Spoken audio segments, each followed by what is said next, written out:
안녕하십니까. 안녕하세요. 네, 다 같이 찬양하시겠습니다. 찬송가 519장입니다.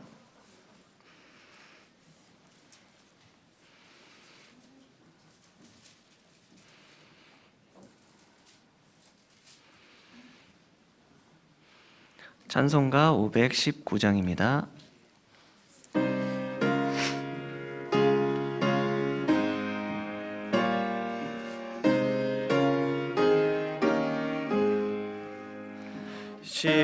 십자가를 질 수 있나 주가 물어보실 때 죽기까지 따르오리 저는 대답하였다.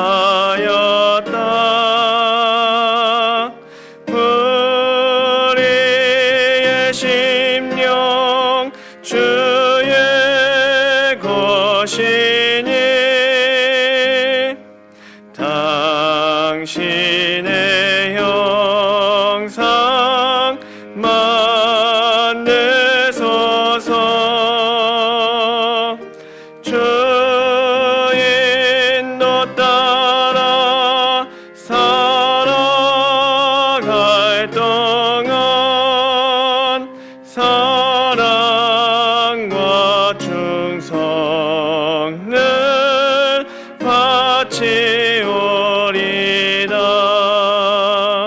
너는 기억하고 있나 구원받은 강도를 저가 회개하였을 때 낙원 허락받았다.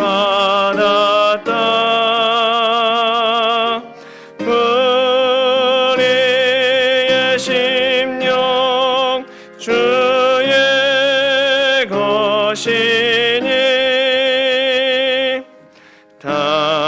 당신의 형상 만드소서. 주인도 따라 살아갈 동안 사랑과 충성을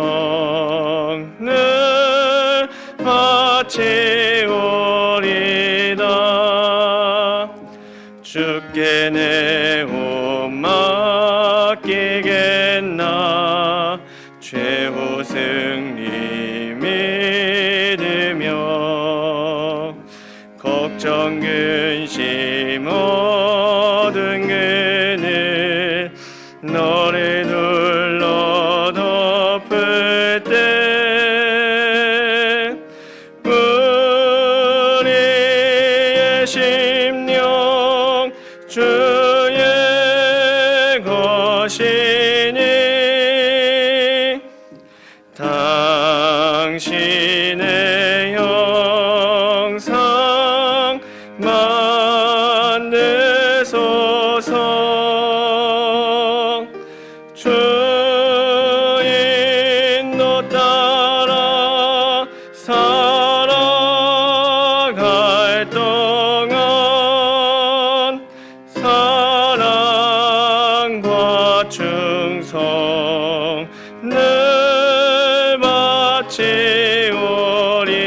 바치오리다. 이런 일 다 할 수 있나 주가 물어보실 때 용감한 자의 날처럼 선뜻 대답하리라.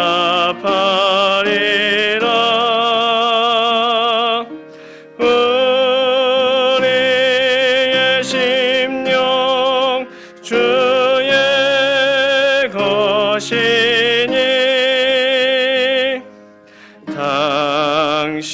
당신의 형상 만드소서. 주인도 따라 살아갈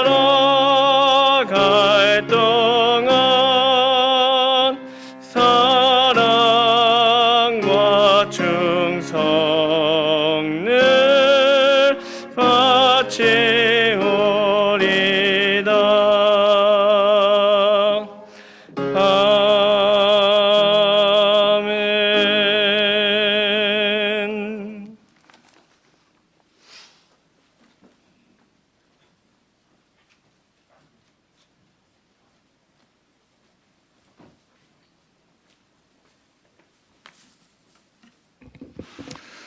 안녕하세요.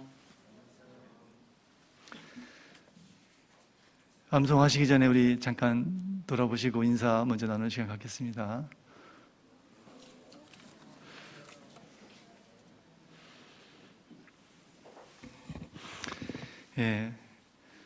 함께 지난주 말씀 빌립보서 2장 16절 말씀 두 번 천천히 암송해 보도록 하겠습니다. 빌립보서 2장 16절 말씀, 생명의 말씀을 밝혀 나의 다름질도 헛되지 아니하고 수고도 헛되지 아니하므로 그리스도의 날에 나로 자랑할 것이 있게 하려 함이라.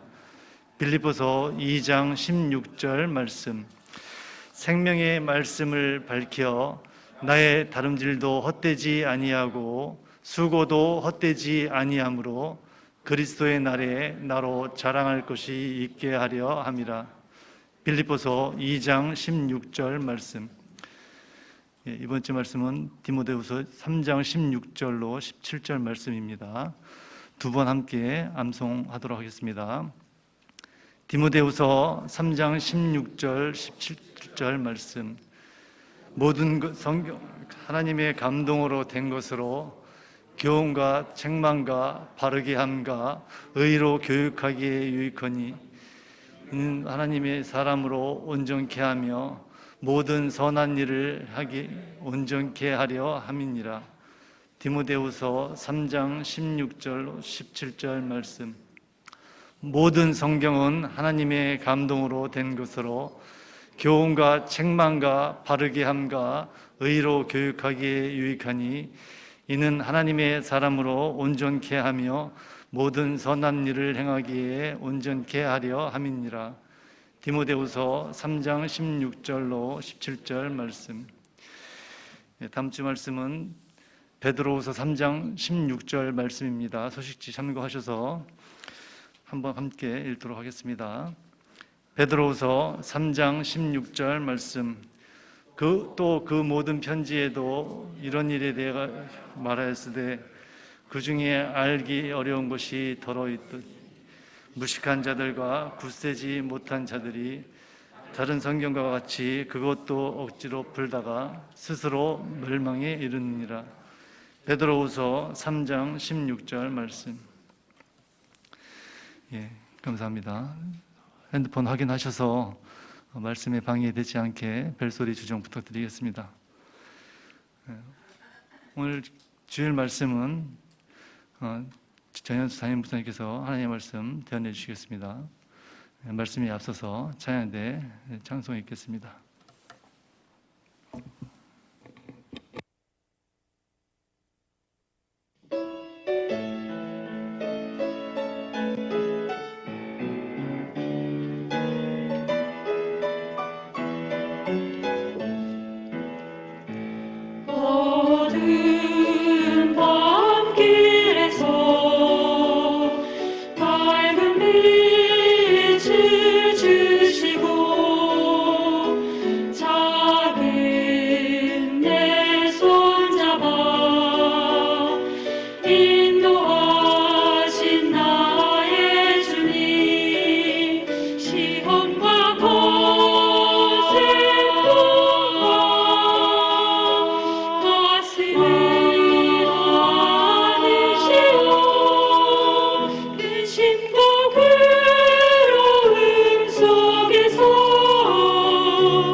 생명 주신 놀라운 주 되시는 종을 늘 찬양하리라.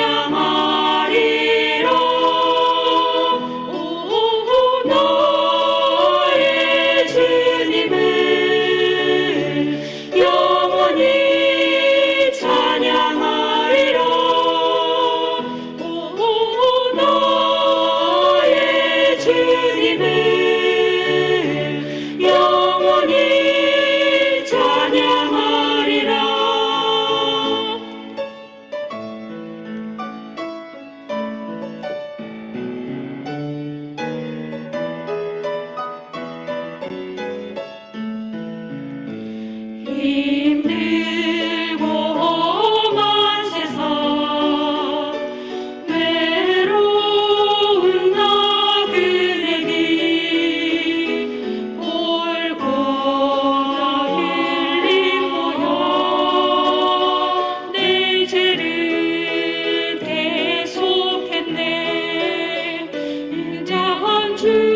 안녕하세요. 그래요. 같이 기도하시겠습니다. 하나님 감사합니다. 오늘도 이게 귀한 날을 허락하여 주시고 우리가 말씀 앞에서 함께 교제해 주신 은혜에 감사드립니다. 말씀을 전하는 자에게나 또 말씀을 듣는 우리 귀한 형제 자매들에게 주님께서 함께해 주시고 또 필요한 말씀과 은혜로 가득 채워 주시옵소서. 하나님을 올바로 알아가고 또 우리가 하나님과 더욱더 친밀해지고 하나님 주시는 풍성한 은혜 속에서 더 충만한 기쁨 가운데 살 수 있도록 인도해 주시옵소서. 또 4월 5일부터 있는 대집회 가운데 주님 역사해 주시고 말씀을 전하실 박희영 목사님께도 지혜와 능력으로 채워주시고 또 우리가 함께 마음을 합하여 힘있게 복음 전할 수 있도록 우리를 더욱 능력으로 역사해 주시기를 원합니다. 오늘 교제의 모든 시종 일관 주님께 부탁드리며 예수님의 이름으로 기도드립니다. 아멘. 우리 야고보서 5장을 찾아보겠습니다. 야고보서 5장입니다. 5장 11절 말씀입니다. 야고보서 5장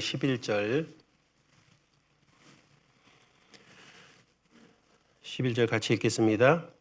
보라, 인내하는 자를 우리가 복되다 하나니 너희가 욥의 인내를 들었고 주께서 주신 결말을 보았거니와 주는 가장 자비하시고 긍휼히 여기는 자신이라. 우리가 지난 시간은 공의의 하나님에 대해서 생각해 봤습니다. 이번 시간은 이제 자비의 하나님에 대해서 우리가 배워보려고 합니다. 우리 지난 시간에 하나님은 무한한 공의를 굽히지 않는 하나님이라 그랬잖아요. 하나님은 공의가 무한하신 분이었습니다. 다른 말로 말하면 말씀대로 철저히 하시는, 심판하시는 분이라는 의미죠. 하나님 공의롭다는 것은 의롭다는 것을 먼저 가리킵니다. 옳다는 거죠. 그리고 법적이라는 겁니다. 그리고 하나님은 항상 공평하게 행하신다는 게 공의롭다는 뜻입니다.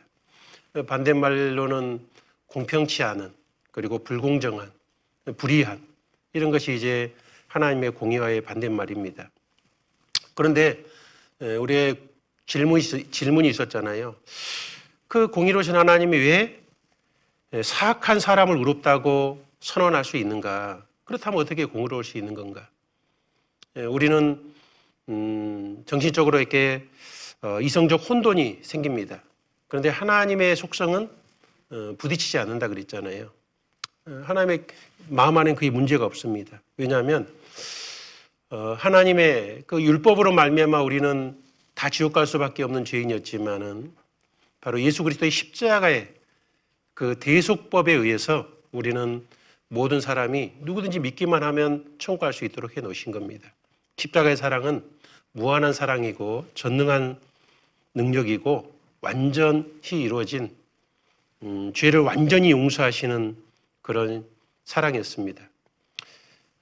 그래서 우리가 예수 그리스도를 믿음으로 말미암아 우리의 죄에 대한 문제가 다 충족되었고 그걸 믿는 사람에게는 하나님의 법인 그 공의가 죄인 편에 서서 우리를 지옥 가지 않는다고 보장하는 법이 되어 있다는 겁니다. 그래서 이 하나님의 선포와 말씀은 불변하시고 영원하시기 때문에 그 말씀 자체가 우리를 확고히 천국할 수 있다고 인정하는 거라 그랬습니다. 우리가 이 믿음과 회개를 통해서 구원을 받은데 이것도 하나님의 선물이라 그랬잖아요. 우리가 하나님의 의인이 되는 방법이 믿음과 회개였습니다. 믿음이라는 것은 십자가의 영원한 속죄를 믿는 그 믿음을 말하는 것이고 회개라는 것은 죄와 불신에서 돌아서는 거였습니다.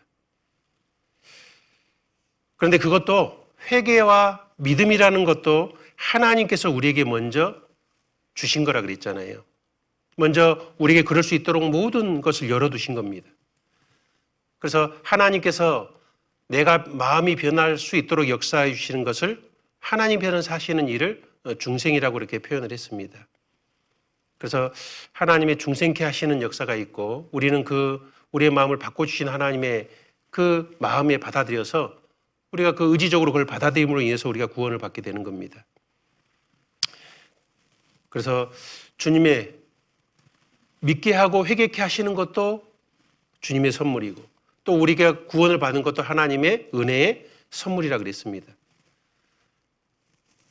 그렇기 때문에 우리가 다른 영혼을 또 전도할 때도 우리는 먼저 어떤 사람을 설득하려고 하고 사람을 마음을 들게 하려고 노력하는데 우리가 복음을 전할 때 가장 중요한 것은 바로 하나님의 마음을 감동시키는 겁니다. 우리는 하나님께 매달려야 됩니다. 그래서 적극적으로 가장 중요한 전도는 먼저는 기도하는 거라 그랬잖아요. 그 영혼이 구원받도록 하나님께서 역사하여 주시도록 기도하는 것이 가장 우선적인 전도다. 그 영혼을 사랑하는 마음으로 절실하고 간절한 기도, 뜨거운 기도, 목적이 명백한 그런 기도를 우리가 해야 되는 겁니다. 그리고 그 공의로우신 하나님의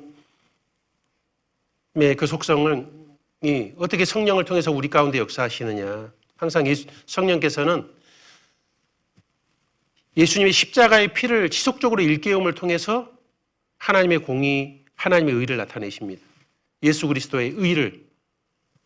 그래서 예수님의 피는 구원받을 때만 필요하는 것이 아니라 삶 속에서 항상 중요한 문제입니다. 왜냐하면 우리는 다시 또 죄성이 있기 때문에 죄를 지을 수밖에 없습니다. 회개를 통해서 예수님의 피의 그 은혜를 다시 깨닫고 우리는 항상 의로움을 유지할 수 있는 거죠. 그래서 우리는 죄에 의해서 정죄받고 송사받을 필요가 없어졌습니다. 왜요? 예수님의 피는 항상 흐르니까. 그런데 끊임없이 마귀는 우리를 속입니다. 우리의 잘못된 말씀과 틀린 생각의 틀을 가지고 속입니다. 그래서 징계와 징벌은 다른 거라 그랬잖아요. 혼동하면 안 됩니다.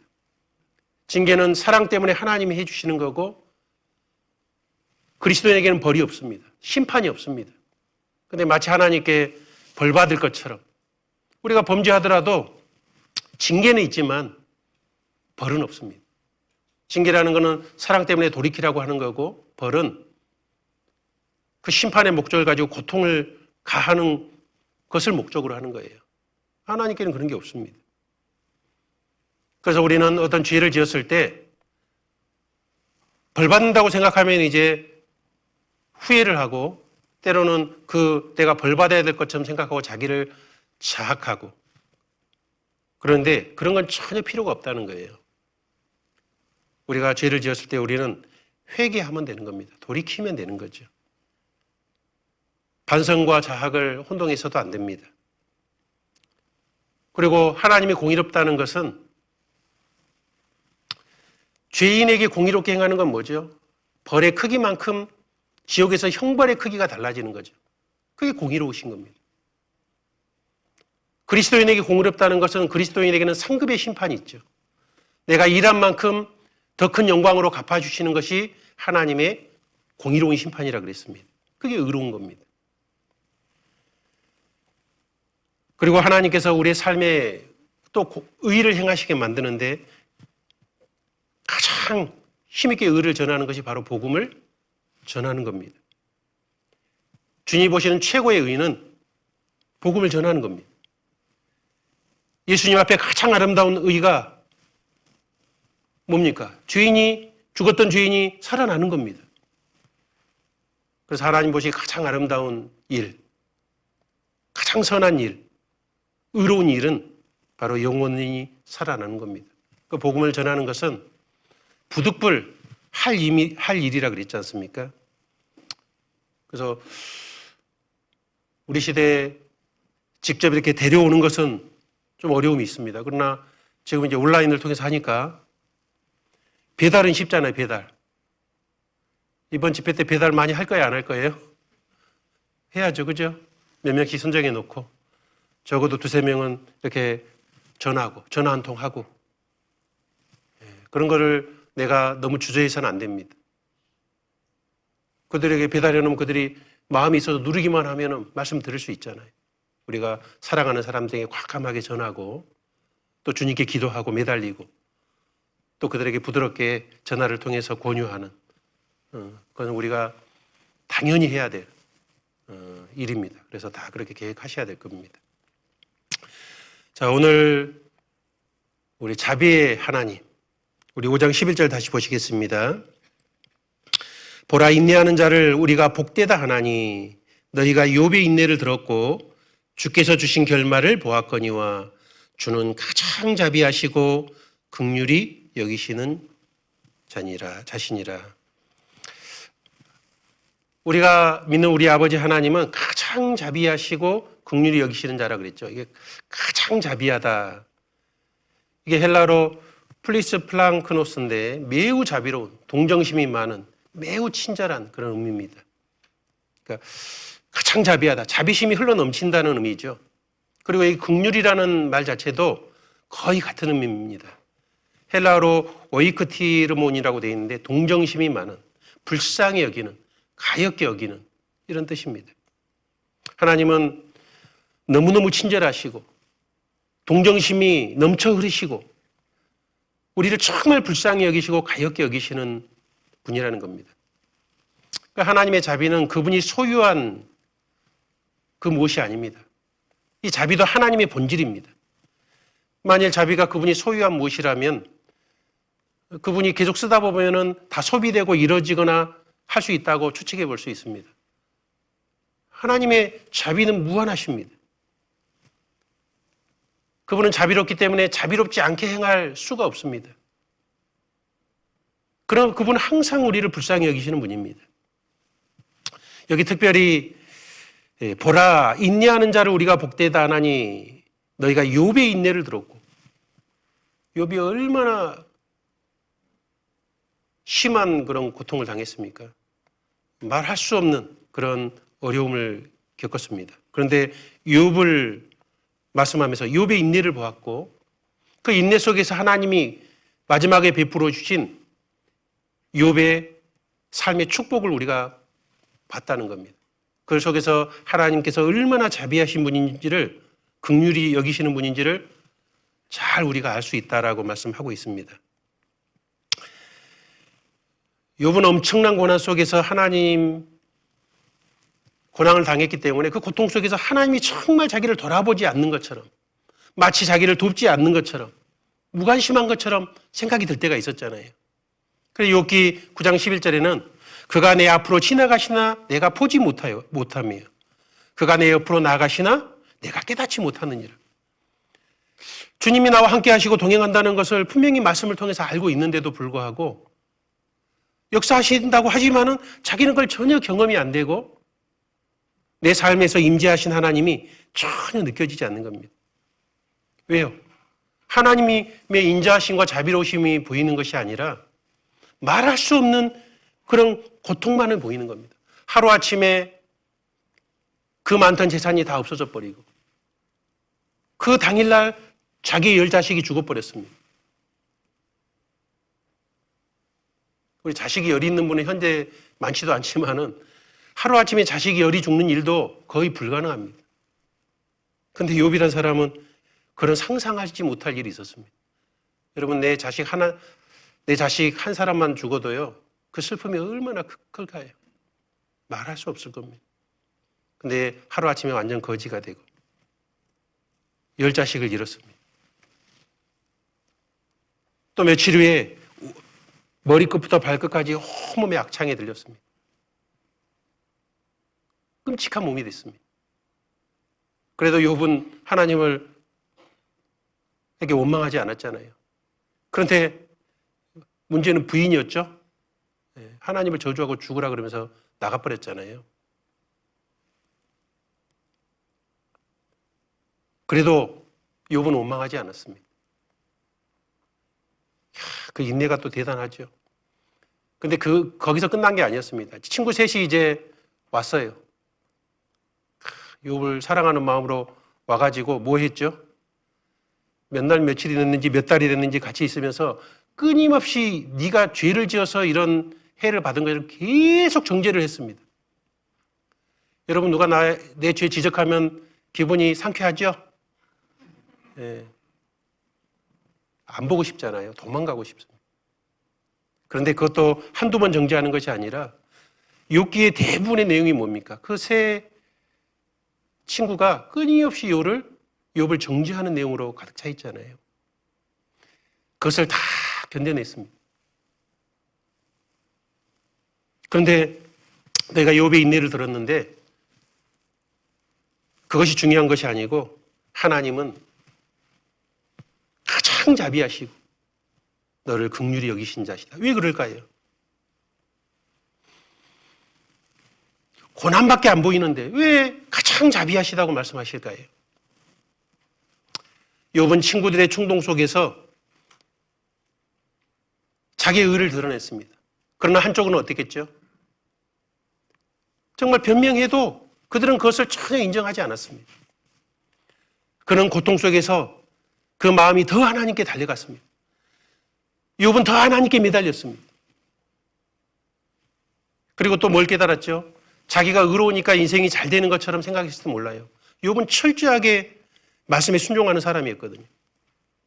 그런데 그래서 하나님 복 주신다고 생각했는데 실제로 삶은 너무 복이 아니에요. 그 가운데 하나님께 좀 이제 불만이 좀 생겼잖아요. 내가 이렇게 의로운데 왜 나에게 이렇게 고통을 주십니까? 하나님, 내가 바다입니까? 용입니까? 내가 바다처럼 마음이 넓은 사람인 줄 아십니까?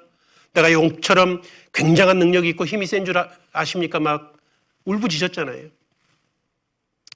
그러는 가운데 자기가 얼마나 연약한 존재라는 것을 이제 더 깊이 깨달아갔습니다. 뒤에 이제 하나님께서는 엘리후를 통해서 먼저 욥의 그 자기가 더 하나님보다 의로운 것처럼 하는 것을 엘리후를 통해서 깨닫게 해주시죠. 그가 한계에 달았을 때 하나님께서는 음성으로 욥에게 말씀하십니다. 수많은 질문들을 하십니다. 그래, 네가 그렇게 잘나고 똑똑하냐? 그럼 너 이것 아니? 이것 알고 있니? 저것은 아니? 수십 가지의 질문을 쭉 했습니다. 욥은 그 하나님의 말씀 앞에서 한마디도 대답할 수 없었습니다. 그리고 내가 하나님 앞에 아무것도 아니라는 걸 깨달았죠. 그걸 통해서 그는 정말 하나님 앞에서 모든 것을 내려놓게 됐고 하나님만을 더욱더 의지하는 신앙으로 성숙이 됐습니다. 내가 죄를 쓰고 하나님 앞에 한탄하이다. 한탄한다 그랬죠. 오직 주만이 의로우시고 주만이 절대적이신 분이라는 것을 마음이 확실히 더 견고한 신앙으로 성장하시자 하나님께서 다시 10자식을 주시고 모든 재산은 2배로 다 불려주시고 그 모든 고난 속에서도 하나님이 얼마나 그를 사랑하시고 긍휼히 여기시고 자비를 베푸시는 것이 분명히 알려주신 겁니다. 여러분, 우리도 고난을 받습니다. 욥처럼은 아닐지라도 우리도 각자의 삶에서는 내 삶이 너무나 힘들고 괴롭습니다. 우리가 쓰러지고 무너질 것 같은데 여전히 하나님은 욥을 지키시되 우리를 지키시고 보호하시고 능히 도우시고 승리케 하심으로 인해서 그를 인내하고 견디는 자에게 승리의 축복을 가져다 주시는 분이 하나님이십니다. 세상에서 우리는 환난을 당하지만 담대할 수 있는 이유는 주님의 긍휼과 자비하심 때문이라는 겁니다. 이 자비라는 이 의미는 자기를 낮추어 아랫사람에게 친절을 베푼다, 불쌍히 여긴다, 적극적으로 긍휼을 베푼다는 의미입니다. 그래서 이 자비라는 말은 긍휼이라는 단어의 동사형이라 그럽니다. 하나님의 자비의 길이와 크기는 그 양은 측량할 수가 없습니다. 그건 불가능한 거죠. 왜? 하나님은 자비에 있어서 무한하신 분입니다.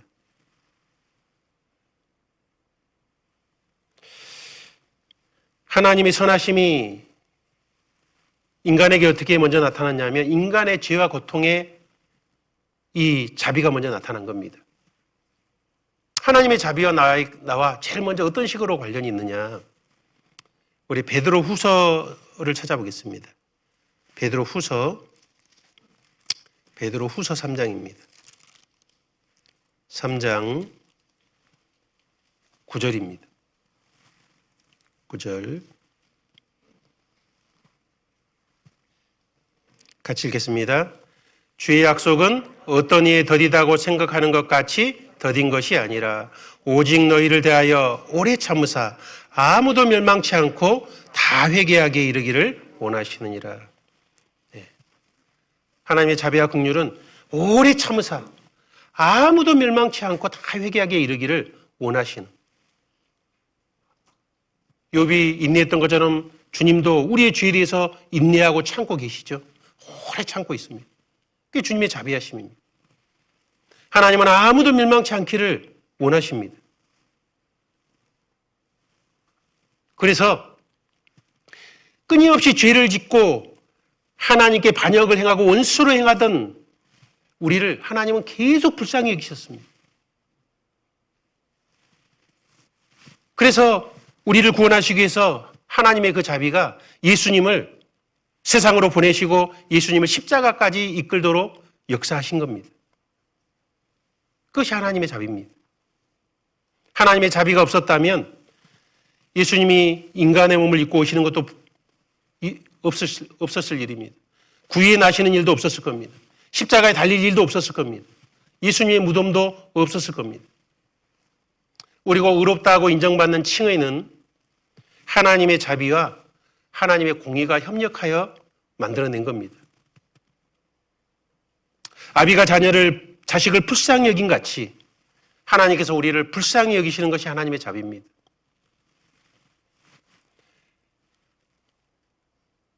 하나님께 우리가 돌아갔을 때 하나님의 자비는 어떤 죄인도 받아줘서 구원하시는 겁니다. 그래서 그 자비 때문에 내가 구원받았습니다. 우리는 그 하나님의 자비에 구원받았으니 가장 큰 수혜자가 된 거죠. 그리고 구원받은 후에도 하나님의 자비는 넘치도록 우리에게 역사하는 겁니다. 그래서 그리스도인들은 자기 연민에 빠질 필요가 없습니다. 스스로 자기를 불쌍히 여기고 가련하게 여기는 것이 자기 연민이잖아요. 그래서 쭉 침대에 빠져 있는 거예요. 그게 자기 연민이에요. 우리는 그럴 필요가 없습니다. 왜냐하면 어떤 고통에도 하나님은 자비로 나에게 역사하고 있거든요. 자기 연민에 빠진 사람은 다른 사람의 관심과 공감을 받고 싶어 합니다. 그리고 감정적으로 힘들어하고 있는 거예요. 스스로 자기가 불쌍하고 애처로워요. 그런데 우리가 이제 그런 연민에 안 빠져도 됩니다. 왜냐하면 이 자비가 충만하신 하나님은 항상 나의 고통을 아시고 그 예수님은 우리처럼 이 세상에 오셔서 인간의 모든 고통을 당해보셨습니다. 그럼도 이 세상에서 눈물과 고뇌와 울부짖음을 그 감정을 표현했던 분입니다. 떨림과 아픔과 상처와 다 그걸 받으셨던 분입니다. 그래서 내 마음을 다 헤아리고 계십니다. 그리고 나를 얼마든지 주님의 은혜와 자비로 그 고통을 치유하시고 위로해 주시는 분이라는 겁니다. 그 자비를 얼만큼 체험하고 계셔요. 얼마나 그 자비를 잘 내 마음에 적용하고 위로하고 계십니까?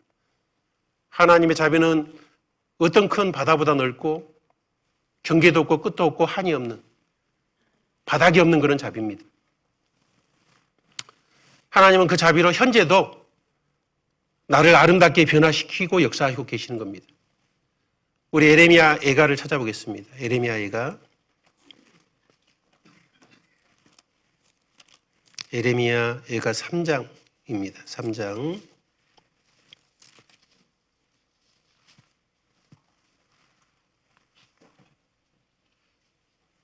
에레미야 애가 3장 22절. 3장 22절. 같이 읽겠습니다. 여호와의 자비와 긍휼이 무궁하심으로 우리가 진멸되지 아니함이니이다. 이런 말씀이 에레미야 애가에 나와 있다는 것은 우리가 바로 보면 좀 이해가 안 되잖아요. 왜냐하면 에레미야 애가는 어떤 내용이냐면 이스라엘이 멸망한 거예요.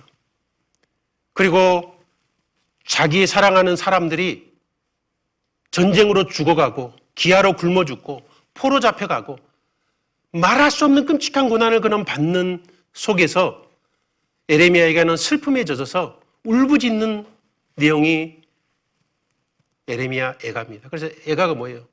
슬픈 노래라는 뜻이잖아요. 그런데 에레미야는 더 넓은 의미에서 이제 하나님의 마음을 보게 된 겁니다. 우리가 이렇게 고통받고 이렇게 말할 수 없는 나라가 힘이 든 것은 끊임없이 하나님께서 경고하시고 선지자를 보냈고 했지만 그걸 다 거절했던 거잖아요. 그래서 우리의 죄 때문에 멸망해 가지만 이렇게 망해 가지만 하나님은 자비와 긍휼이 무궁하시기 때문에 절대로 우리가 진멸되도록 놔두시는 분이 아니다. 하나님의 공의로만 말하면 심판받아도 충분한데 심판 속에서도 하나님께서 우리를 보호하시고 붙잡고 위로하시는 그 손길을 느끼게 된 겁니다. 그런 눈물을 흘리는 가운데 하나님의 긍휼과 무궁한 자비를 알게 됐습니다. 그리고 그 하나님의 자비의 근거에서 또 다시 회복시켜달라고 그 절규하고 있는 겁니다. 하나님께서는 어떤 죄인이라도 회개하면 예수님을 받아들이면 무궁한 자비로 구원해 주십니다.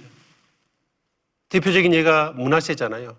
므낫세는 정말 왕으로 50년 넘게 통치하면서 거의 대부분의 삶을 하나님과 원수처럼 행했습니다.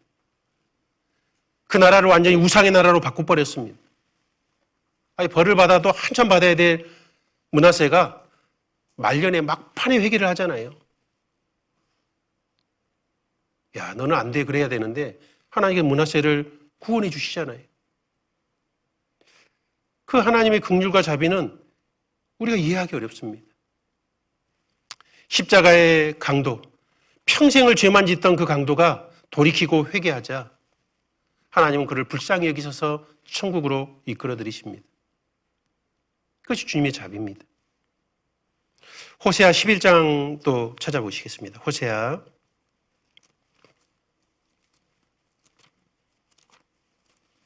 다니엘서 다음에 호세아죠. 호세아서 11장 8절입니다. 8절. 에브라임이여 내가 어찌 너를 놓겠느냐? 이스라엘이여 내가 어찌 너를 버리겠느냐? 내가 어찌 너를 아드마같이 놓겠느냐? 어찌 너를 스보임같이 두겠느냐? 아드마는 소돔과 고모라 그 멸망할 때 함께 멸망했던 도시입니다. 그들은 망했지만 내 마음이 내 속에서 돌아서 나의 긍휼이 온전히 불붙듯 하도다. 내가 나의 맹렬한 진노를 바라지 아니하며 내가 다시는 에브라임을 멸하지 아니하리니 이는 내가 사람이 아니요 하나님임이니라. 나는 내 가운데 거하는 거룩한 자니 진노함으로 내게 임하지 아니하리라. 그들의 멸망 중에도 마음을 돌이키고 그들이 하나님을 악망하고 바라볼 때 내 마음이 내 속에서 돌아서 나의 긍휼이 온전히 불붙듯 하도다. 그분은 긍휼하심이 불타고 있기 때문에 우리가 돌이키기만 한다면 하나님은 그 진노를 바로 돌이키시고 그 사랑의 품으로 안아주시는 분이라는 거죠.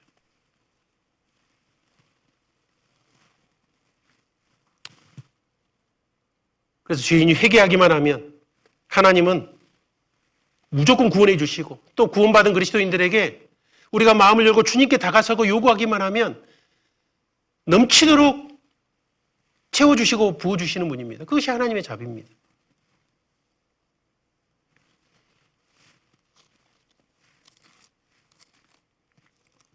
로마서 8장 32절에도요. 자기 아들을 아끼지 아니하시고 우리 모든 사람을 위하여 내어주시니가 어찌 그 아들과 함께 모든 것을 우리에게 은사로 주지 아니하시겠느냐. 아들도 아끼지 않고 우리에게 주셨는데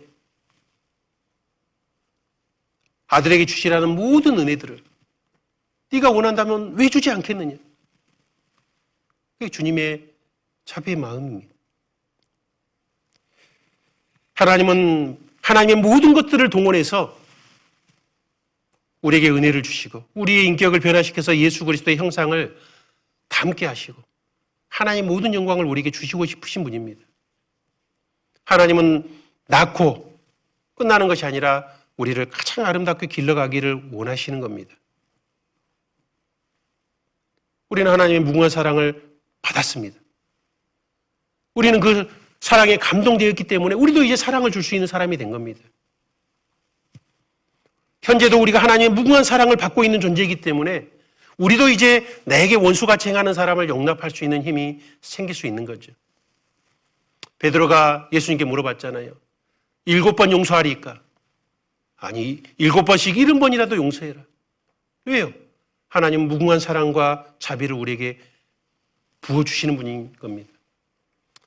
하나님이 세상을 긍휼히 여기시기 때문에 우리도 긍휼히 여기는 마음을 가질 수 있게 된 거잖아요. 아버지, 당신의 마음이 있는 곳에 나의 마음이 있기를 원해요. 아버지, 당신의 눈물이 고인 곳에 나의 눈물이 고이길 원해요.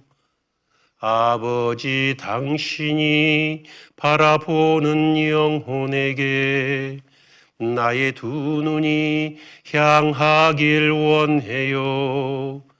아버지, 당신이 울고 있는 어두운 땅에 나의 두 발이 향하길 원해요. 그렇죠?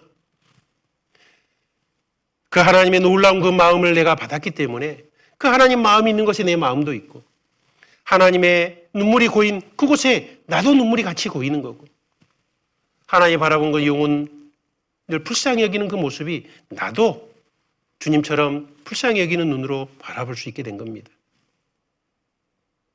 하나님이 우는 일에 나도 울 수 있게 된 거죠. 왜? 우리가 그 자비를 받았기 때문입니다. 누가 하나님의 자비를 더 풍성히 또 받고 누릴까요? 또 구원받은 후에도 누가 더 하나님께 불쌍히 여김을 받을 수 있을까요?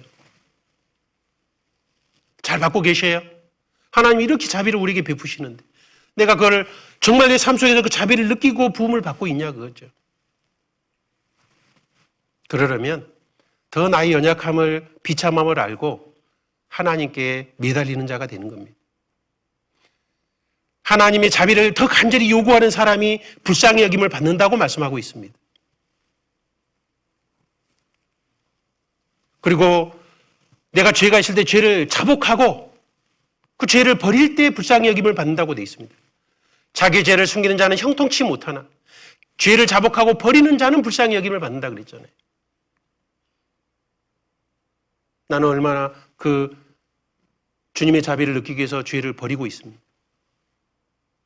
그리고 하나님을 경외하는 자가 불쌍히 여김을 받는다고 시편 103편 13절에 말씀했습니다.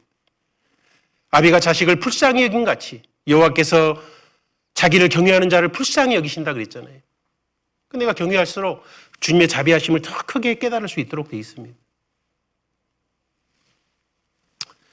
그 하나님의 자비가 예수님의 생애 속에 우리를 불쌍히 여기는 걸로 나타났습니다. 불쌍히 여기는 모습으로. 그래서 예수님께서 세상에 오셔서 인간들을 보실 때마다 불쌍히 여기신다는 말을 계속 되풀이하잖아요. 우리 마태복음 14장 보시겠습니다. 마태복음. 자, 예수님의 자비에 대해서 생각해 보겠습니다. 마태복음 14장 14절입니다. 14장 14절에 보면 예수께서 나오사 큰 무리를 보시고 불쌍히 여기사 그 중에 있는 병인들을 고쳐주시니라. 불쌍히 여기사. 예수님께 나온 그 5,000명 불쌍히 여겨가지고 병자들도 낫게 해주실 뿐만 아니라 또 계속 따라다니다 며칠 굶으니까요. 또 풍성히 먹여주셨잖아요. 다 배불리 먹게 해주셨습니다. 그 15장도 보시겠습니다. 15장 32절에도 보시면 예수께서 제자들을 불러 가라사대 내가 무리를 불쌍히 여기노라. 저희가 나와 함께 있은지 이미 사흘이며 먹을 것이 없도다.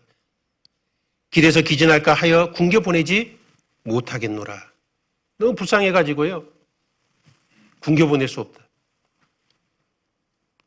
떡 7개하고 작은 생선 2마리로 4천여 명을 먹이셨습니다.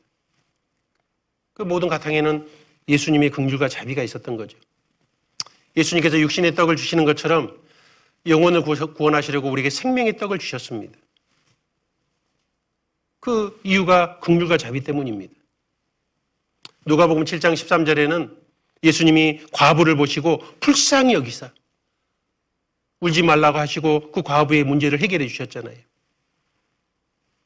누가복음 15장에 보면은 아버지를 떠난 탕자의 비유가 나옵니다. 근데 그 탕자가 이제 배고파서 너무 힘들어가지고 이제 아버지 집에 가면 종도 배불리 먹는데 돌아가자 하고 돌아갔는데 그 탕자가 아버지를 먼저 본 게 아니라 아버지가 맨날 아들이 돌아오기를 보니까 아버지가 먼저 봤습니다. 아주 멀리 떨어져서 오는 그 아들의 모습을 보고 둘째가 맞구나. 저를 보고 측은히 여기가 달려간 목을 안고 입을 맞췄다 그랬죠. 예, 주님의 자비를 아버지의 자비를 바라고 돌아오는 그 아들을 아버지가 먼저 알아본 것처럼 주님은 우리를 바라보십니다. 이 긍휼이라는 불쌍히 여긴다는 이 말은 스플랑크스 조마이라는 헬라어입니다. 그 스플랑크니 조마이는 스플랑크나에서 왔는데 내장이라는 뜻입니다. 내장. 창자란 뜻이에요. 내 뱃속에 있는 창자의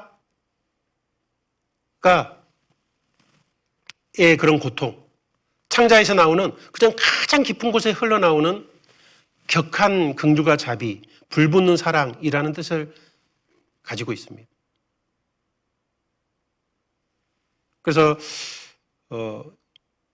이 중동에서는 그런 가장 깊은 곳에 흘러나오는 것이 그 창자 속에서 흘러나온다. 그런 의미를 가지고 있었습니다. 에베소 2장 3절에 보면 전에 우리는 다 그 가운데서 우리의 육체의 욕심을 따라 본질상 진노의 자녀였다 그랬습니다. 우리는 근본적으로 죽을 수밖에 없는 자였는데 긍휼의 풍성하신 하나님이 우리를 사랑하신 그 큰 사랑을 인하여 허물로 죽은 우리를 그리스도 예수와 함께 살리셨다 그랬지 않습니까? 우리가 그 은혜로 구원을 얻은 것이라. 긍휼의 풍성한 하나님이 사랑하신 그 사랑. 우리는 그 사랑을 받고 사는 자가 됐습니다. 그 예수님의 십자가의 죽으심으로 말미암아 우리는 그 사랑을 받게 됐잖아요. 그래서 계시록 1장 5절에는 우리를 사랑하사 그의 피로 우리 죄에서 우리를 해방하시고 그의 피로 말미암아 우리를 죄로부터 완전히 해방하셨습니다. 그래서 요한일서 4장 10절에는 사랑은 여기 있으니 우리가 하나님을 사랑한 것이 아니요 오직 하나님이 우리를 사랑하사 우리를 위한 화목제물로 그 아들을 보내셨습니다. 사랑은 여기 있으니 우리가 하나님을 먼저 사랑한 것이 아닙니다. 하나님께서 원수된 우리를 먼저 사랑해 주셔서 우리를 천국까지 이끄신 거죠. 그것이 주님의 긍휼과 사랑입니다.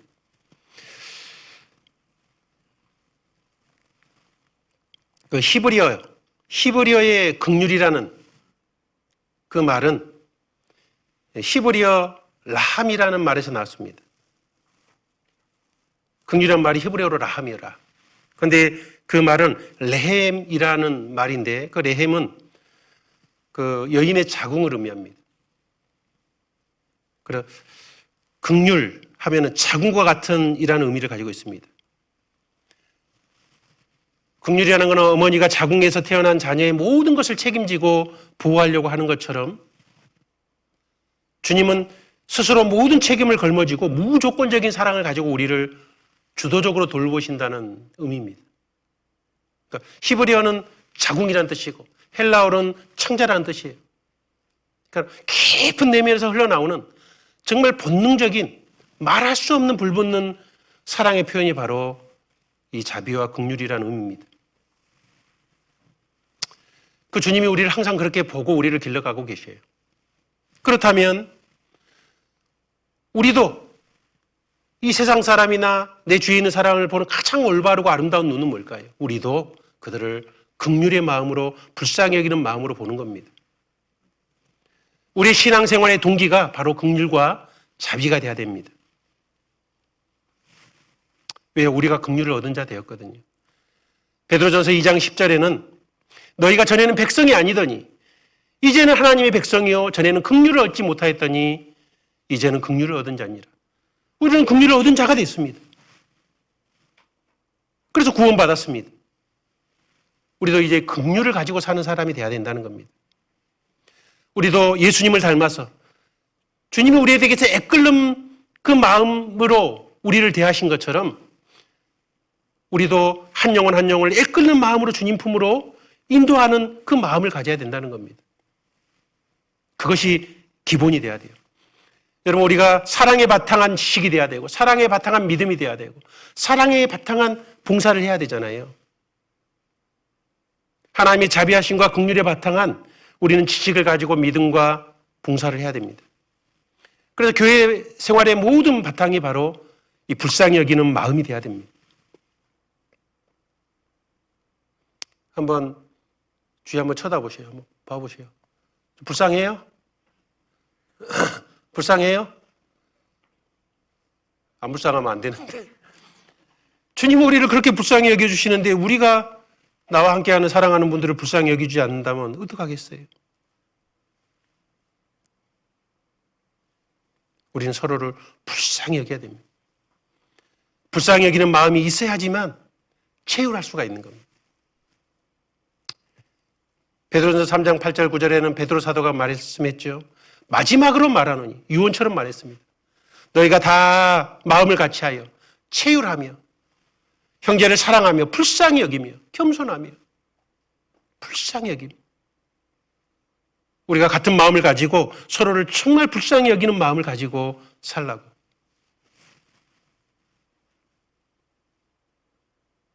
우리는 주님의 그 마음을 알 필요가 있습니다. 흘러내리는 눈물의 의미를 이제 난 알 수 있겠소. 죽어가는 영혼 바라보시는 아버지의 마음. 이제 더 이상 바라볼 수 없소. 그들에게 나 달려가겠소. 영원한 생명 그 십자가 나 따라가오. 그렇죠? 주님의 그 흘러내리는 그 불쌍히 여기는 눈물의 의미를 우리도 이제 알게 됐습니다. 죽어가는 영혼에게 애끓는 마음도 우리가 알게 됐습니다. 이제 우리는 그냥 바라보고 삼자처럼 있을 수도 없습니다. 긍휼에 풍성하신 그 하나님의 사랑을 우리가 깨달은 자로서 우리도 이제 달려가고 또 먼저는 내 주위에 사랑하는 형제 자매들에게 정말 애끓는 마음으로 긍휼히 여기고 불쌍히 여겨줘야 되는 겁니다. 그 주님의 마음을 우리가 품으면 됩니다. 우리는 악을 악으로 욕을 욕으로 갚은 사람이 아닙니다. 우리에게 악하게 행할지라도 우리는 복을 빌고 그들이 구원받기를 원하고 우리 형제 자매들이 삶이 변하고 자라서 다시는 죄악으로 인해서 고통받기를 원치 않는 것이 지극히 합당한 마음입니다. 내가 불쌍히 여기면요, 불쌍히 여김을 받습니다. 긍휼을 베푸는 자는 반드시 긍휼의 보상을 받습니다. 내가 어떤 사람을 불쌍히 여기잖아요. 다른 사람이 나를 불쌍히 여겨줘요. 사람이 안 해줘도 하나님이 해주십니다. 불쌍히 여기시니까 적극적으로 나를 위로해 주십니다. 2003년 9월 24일 날 호주 북동부 빅토리아주에서요, 태풍이 일어가지고 어떤 그 시골에 있는 사람이 나뭇가지가 부러지면서 그게 탁 맞아가지고 죽게 됐대요. 그런데 그 농부가 이제 주위에 전혀 사람이 없으니까요. 시골이니까요. 근데 그 농부가 기르던 캥거루가 그 앞에 와가지고 막 팔짝팔짝 뛰고 있는 거예요. 그래서 그 부인이 그 캥거루가 막 뛰는 것을 캥거루가 막 소리를 내면서 뛰니까는 그걸 보고 이제 200m 떨어진 그 남편 앞으로 가가지고 이제 조치해서 극적으로 살아나게 됐습니다. 근데 이 캥거루 룰루는 그로부터 4년 전에 교통사고가 나서 길에 방치되어 있었습니다. 그 리처드란 가족이 젖병을 물려서 돌봐줘서 그 캥거루가 살아나게 된 거예요. 그 동물에게 베푼 그 자비를 통해서도 그 캥거루가 또 그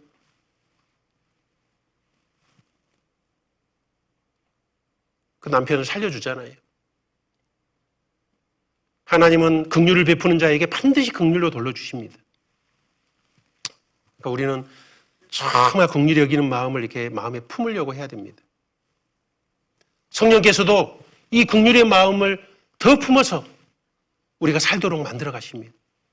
그럼 성령께서는 어떻게 우리를 변화시키는가? 우리 디도서 3장을 찾아보겠습니다. 디도서 3장.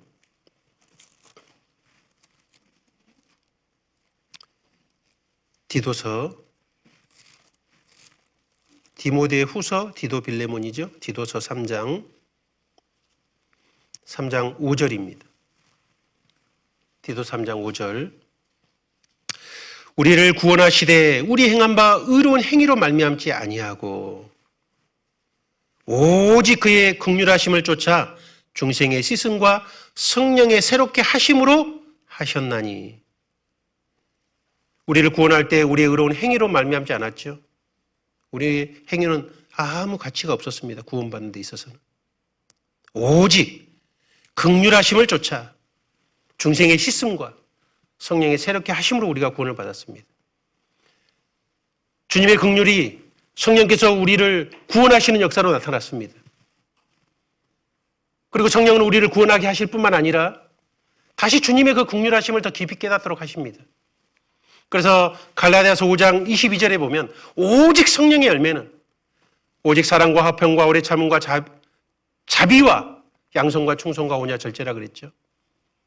성령의 9가지 열매 중에 하나가 자비입니다. 우리 마음의 자비를 주님의 긍휼하심을 올바로 알아서 이제 실제로 긍휼한 삶을 살도록 역사하시는 겁니다. 우리가 자비가 커지는 것도 성령의 역사입니다. 자, 우리는 하나님의 긍휼하심과 자비를 먼저는 어떻게 해야 될까요? 이런 영혼을 전도하는 것도 당연하지만 그 이전에 먼저 우리는 해야 될 일들이 있습니다. 주님이 우리의 죄를 용서하신 것처럼 용서하는 마음이 없었다면 어떻게 우리가 구원받았겠어요? 우리도 우리 주위에 있는 사람들을 용서해야 됩니다. 그런데 우리를 해친 사람을 용서한다는 것은 보통 어려운 일이 아니죠. 그건 아주 까다롭고 힘든 일일 수 있습니다. 성경에 요셉의 그 고난에 대한 내용이 나오잖아요. 그는 말할 수 없는 노예로서의 고난을 겪었습니다. 그 비참한 그 사랑받는 자녀에서 갑자기 노예가 돼서 끔찍한 삶을 살게 된 이유가 형들의 배신 때문이었습니다. 더 아버지의 사랑을 독차지한다는 이유로 죽여버리려고 했잖아요. 형 루벤이 말려가지고 죽이지는 못했습니다. 아주 잔인하게 노예로 팔아버렸습니다. 그는 얼마나 힘들었을까요? 그 아버지에 대한 그림 속에서 얼마나 고통스러웠을까요? 13년의 길고도 긴 노예와 또 죄수로서의 감옥에서의 생활을 살았습니다. 요셉도 너무너무 억울한 사람입니다. 그래서 창세기를 쓴 기자는 세 차례나 이 요셉이요, 그 마음을 억제하지 못하고 울었던 내용을 말하고 있어요. 왜요? 감정적으로 그 울었던 그때는요, 이미 형들을 용서했을 때입니다. 이미 용서가 끝났어도 감정은 어떻게 분출하는 감정을 막을 수가 없었던 거예요. 용서한다는 건 큰 감정적인 고통이죠. 형들 나니까 막 눈물이 나는 거예요, 눈물이. 그죠? 형들 볼 때 눈물 났고, 또 베냐민 보니까 눈물이 더 나고, 이제 다 사람들을 물러가게 해놓고, 이제 형들의 앞에 있는 데서요, 창세기 45장 2절에 보면 요셉이 방성대국했다고 나왔습니다. 얼마나 크게 울었던지 그 소리가 애굽 사람에게 들리며 바로의 궁중에게도 들렸다 이렇게 표현을 했어요. 다 애굽 사람들이 다 알 정도로.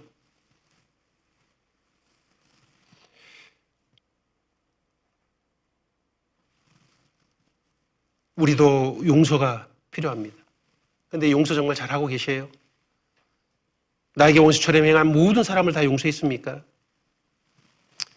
우리는 용서라고 말할 때 용서가 아닌 것들이 있습니다. 그게 한 3가지 정도로 용서가 아닌 것들. 많은 그리스도인들이 용서한다고 말하지만 용서가 무엇인지를 이해하지 못하고 있습니다. 자신이 영적이라는 구실로 너무나 재빨리 막연하게 용서를 합니다. 그런데 그것은 실제적인 용서가 아닙니다. 예, 그렇지요. 물론이지요.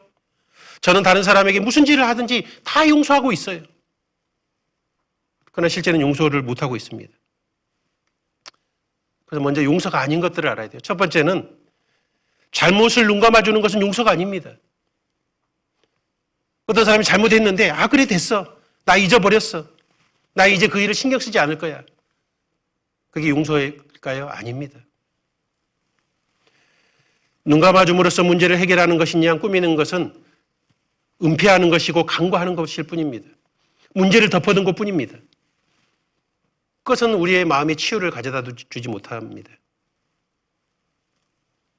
눈 감아주는 것이 우리에게 해를 끼친 사람을 용서한다는 의미가 아니라는 거예요. 우리 창세기 50장 한번 가보겠습니다. 창세기 50장. 요셉은 정말 용서해 줬지만은 눈 감아주지 않았습니다. 창세기 50장 20절입니다. 50장 20절에 보면 당신들은 나를 해하려 하였으나 하나님이 그것을 선으로 바꾸사 오늘과 같이 만민의 생명을 구원하게 하시려 하셨나니. 자, 욥들이 용서를 구했을 때 그 정도 괜찮아요. 그렇게 한 게 아니에요. 죄를 꼬집었죠. 당신들은 나를 해하려 하였으나 다 기억하고 있습니다. 은폐시키지 않았습니다. 죄를 드러냈습니다. 당신 나를 죽이려 했고 나를 팔아넘겼고 끔찍한 죽기를 원했지 않습니까? 철저히 그들의 악한 동기까지도 파헤쳤습니다. 죽이려고 했다는 마음을 다 알고 있습니다. 우리가 어떤 사람을 위해서 용서하기 위한 가장 첫걸음은 그들이 나에게 행한 그 악을 그대로 내가 이해하고 인정하는 겁니다. 두 번째 용서가 아닌 것은 어떤 사람이 나에게 한 잘못을 이해하려고요. 그 잘못하고 있는 사람의 심리를 분석하는 것도 용서가 아닙니다. 그 사람이 이렇게 해서 나에게 잘못을 행할 수밖에 없었어라고 그 사람의 심리를 분석하는 것은 용서가 아닙니다. 때로는 그게 도움이 될 때가 있어요. 그러나 그 이해 자체가 용서와 같은 것은 아닙니다. 왜냐하면 어떤 사람이 나에게 해를 가했을 때 그 해를 가한 이유를 찾는 게 불가능할 수도 있습니다. 그 이유를 찾다가 용서가 더 안 될 수도 있어요. 이해가 안 가거든요. 우리에게 주어진 문제는 그 이유를 내가 이해하지 못한다 할지라도 기꺼이 용서할 거냐의 문제지 이해해야지만 용서가 되는 게 아닙니다. 그래서 이해하려고 자꾸 심리 분석하는 거 그것도 용서가 아닙니다. 우리가 참 당혹스러운 일은 뭐냐면 당연히 나를 사랑해야 될 것이라고 생각하는 사람들이 실제로 우리 마음에 얼마나 큰 상처를 주고 나에게 고통을 주는지 참 이해할 수가 없습니다. 제일 큰 상처를 멀리서 받아요? 식구들 때문에 받습니다. 그게 충격이잖아요. 가정은 사랑이 넘쳐야 되는데 가정에서 많은 큰 상처와 고통을 얻을 때가 너무나 많습니다. 그래서 자꾸 이해하려고 노력하는 것, 그것도 지혜로운 거지만 그러나 이해 자체가 용서는 아닙니다. 이해 안 되는 일이 너무 많아요. 너무 이해하려고 분석할 필요 없습니다. 세 번째는 잘못을 자신의 탓으로 돌리는 것도 용서가 아닙니다. 제가 그런 일을 당하는 것이 마땅해요. 내가 뭔가 잘못해서 그 사람 때문에 징계받은 거겠죠. 제가 벌을 받아야 마땅해요. 이거는 두 번째와 정반대로 상대방의 어떤 심리를 분석하는 게 아니라 이제는 상대방의 그 악한 행위에 대해서 합리적인 변명을 찾도록 자기 안에서의 문제를 찾는 겁니다. 우리 자신의 심리를 분석하는 거예요. 내가 분명하게 잘못한 것이 아님에도 불구하고 내가 잘못했을 거라고 생각하는 것이 영적이라고 착각하는 겁니다. 다른 사람의 잘못된 행위를 자기 탓으로 무조건 돌려버리는, 그것도 용서가 아닙니다. 그럼 용서란 무엇일까요? 첫 번째로는 자신에게 행해진 구체적이고 명확한 잘못을 내가 명확하게 알고 바라보는 거예요. 요셉은 바라봤잖아요. 그건 형들의 죄고 형들의 악이었고 그걸 바라봤습니다. 그걸 외면한 게 아니었습니다. 두 번째는 내가 그걸로 인해서 얼마나 큰 고통을 당했는지를 또 내 상처와 고통도 바라보는 겁니다. 그리고 그 구체적인 잘못들이 내 안에서 일으키는 그런 특별한 감정들도 내가 대면해야 돼요. 외면하면 안 돼요. 내가 거부당할 때의 그 고통, 모욕당할 때의 고통, 비교당할 때의 그 아픔, 남의 외면과 무관심 속에서 받았던 나의 울분, 그 불공평하게 행해졌던 것, 잔인하고 무자비했던 그 학대들, 내가 기대했는데 배신당함으로 인한 상처들, 버림받았던 것들, 그 고통을 내가 바라봐야 돼요. 바라보면 어때요? 끔찍하지요. 그리고 그 고통 때문에 나오는 나의 분노도 바라보는 겁니다. 참을 수가 없습니다. 근데 참으로 용서하기 이전에 우리는 실제적인 이런 감정과 부딪혀야 됩니다. 그럴 용기를 가져야 됩니다. 나의 분노의 감정을 부정하지 필요가 없습니다. 숨기지 말아야 됩니다. 내가 나의 상처를 묻어두면 미움을 묻어두는 거죠. 내 상처와 미움을 묻어두게 되면 내 마음의 치유의 가능성도 묻어두게 되는 겁니다. 우리는 그것 때문에 지금 슬픕니다. 꾹꾹 묻어두는 게 아니라 이제 들춰낼 필요가 있습니다. 그리고 내가 얼마나 고통 가운데 있다는 것을 알고 나면 이제 뭐가 필요하죠? 이 앞에 있는 내용들은 네 번째를 위한 겁니다. 진정한 용서는 그런 모든 걸 직시하면서 견딜 수 없는 이 아픔을 위로해 주신 하나님의 놀라우신 긍휼과 사랑을 또 바라보는 겁니다. 아픔 속에서 주님을 바라볼 때 주님께 진짜 매달릴 수 있는 겁니다. 하나님의 그 은혜와 긍휼과 사랑하심을 정말 갈구하게 되는 겁니다. 내가 아픔을 느끼고 있고 그 분노를 인정할 때 이 문제를 해결할 유일한 분은 하나님이라는 것을 우리는 인정할 수 있게 되는 거죠.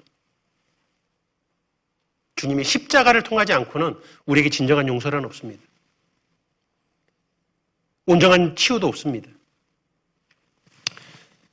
우리 에베소서 4장을 찾아보겠습니다. 에베소서 4장. 에베소서 4장 32절입니다. 에베소서 4장 32절 같이 읽겠습니다. 서로 인자하게 하며 불쌍히 여기며 서로 용서하기를 하나님이 그리스도 안에서 너희를 용서하심과 같이 하라. 여기 서로를 인자하게 서로 사랑으로 불쌍히 여기라 그랬죠. 그런데 무조건 용서하라고 안 했습니다. 용서는 내 능력이 아닙니다. 진정한 용서는 그리스도 안에서 그리스도께서 너희를 용서하심처럼만 할 수 있는 겁니다. 이게 진정한 용서입니다. 하나님께서 우리를 용서하실 때 우리의 죄에 대한 결과만을 용서한 게 아닙니다. 우리가 죄의식에 사로잡혀 있고 그 죄에 대한 형벌에 대한 그 끔찍한 그런 감정들, 그리고 죄인이라는 걸 느꼈을 때 나의 그 부끄러움까지도 예수님이 대신 다 담당하신 겁니다. 우리가 겪어야 할 죄의식과 형벌과 그 부끄러움을 예수님 자신에게 다 돌리셨습니다. 예수님이 주님의 것으로 그걸 다 받아들이셨어요. 그래서 그분은 벌거벗겨지셨잖아요. 나의 하나님 어찌하여 나를 버리시나이까. 버림도 받은 고통을 당했습니다. 오직 나를 사랑하셔서요. 그래서 나는 부끄러워할 필요도 없었게 됐고 죄의식에 사로잡힐 필요도 없게 됐고 형벌의 두려움 속에 살 이유도 없어졌습니다. 우리는 자유케 됐습니다. 우리가 용서하는 것도 주님께서 그런 모든 부분을 감당하셨던 것처럼 우리도 그렇게 상대방을 용서해 주려고 하면 얼마나 좋을까요? 용서의 가장 아름다운 황금률 같은 내용은 다른 사람이 나에게 해주기를 원하는 것처럼 상대방에게 행하는 것이 아닙니다. 나는 이렇게 용서해 줄 거예요. 그러니까 저 사람이 나에게 이렇게 용서해 줬으면 좋겠어. 내가 이렇게 용서해 주길 원한 것처럼 내가 또 그 사람을 그렇게 용서해 주는 게 아닙니다.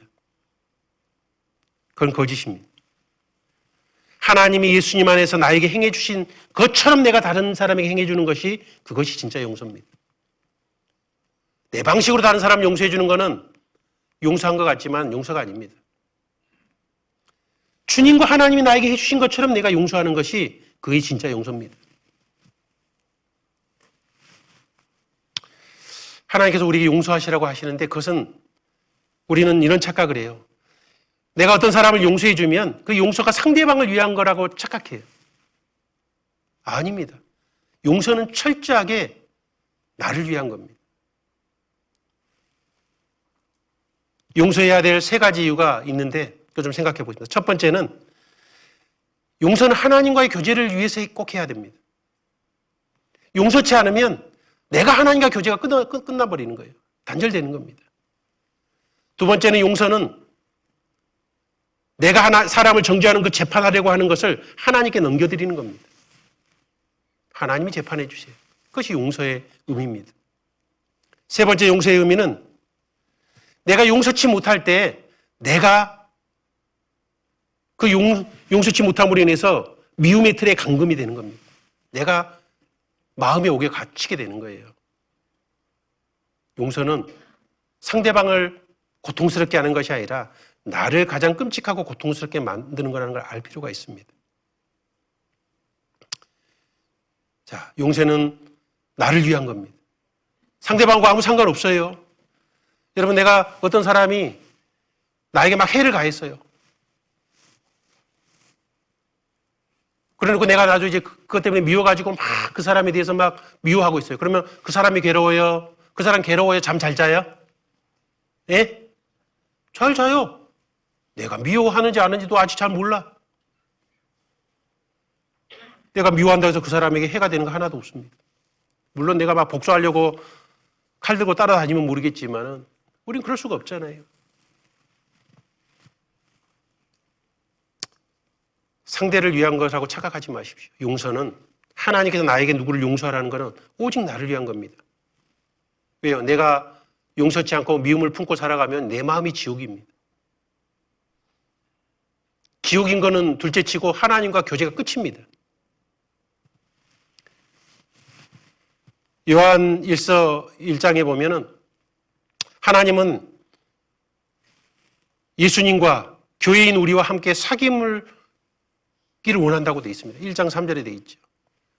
그리고 하나님과 나와 주님과의 사귐이 풍성해질수록 우리의 기쁨이 충만케 된다고 말씀하고 있습니다. 너희의 기쁨을 충만케 하려 함이라. 하나님이 나를 제일 행복해지기를 원하시고. 그런데 내가 다른 사람을 미워하고 있으면요, 하나님과 교제가 불가능해져요. 자, 여기 한번 보시면은, 자, 하나님은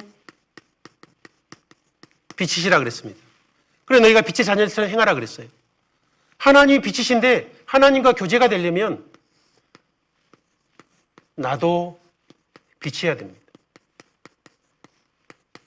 빛이 비추면 어둠은 사라집니다.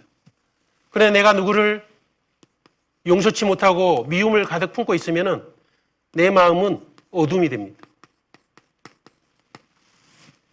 교제가 불가능합니다.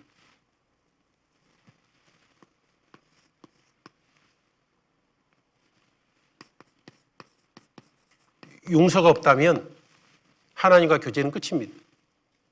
자, 그러므로 용서치 못함으로 인해서 교제가 되지 않기 때문에 내 안에는 기쁨도 사라지게 되고 즐거움도 사라지게 되고 신령한 좋은 것들이 다 없어지게 되는 거죠. 용서는 나의 기쁨과 하나님과 교제 속에서 유익을 위한 목적이 있습니다.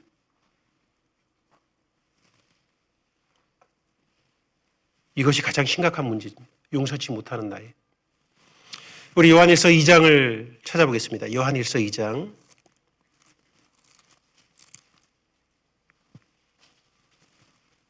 요한일서 2장.